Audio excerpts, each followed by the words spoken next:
So I got my Speedo on. We're gonna make a little popcorn. We're gonna make a little Cajun popcorn. I got olive oil, cayenne pepper, and some Tabasco in there. And I'm gonna take my measuring cup here. Measure out some kernels here. I'm gonna put the kernels there.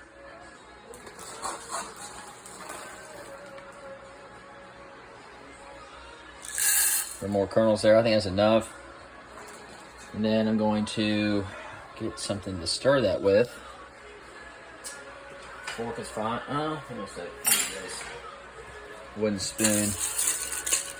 Mix that around a little bit there. A little mixy. Spring break.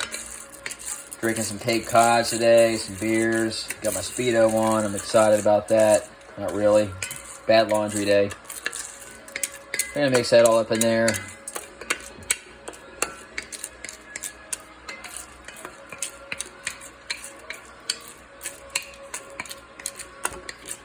Good mixed in there. You want olive oil in there so we don't have any burnage.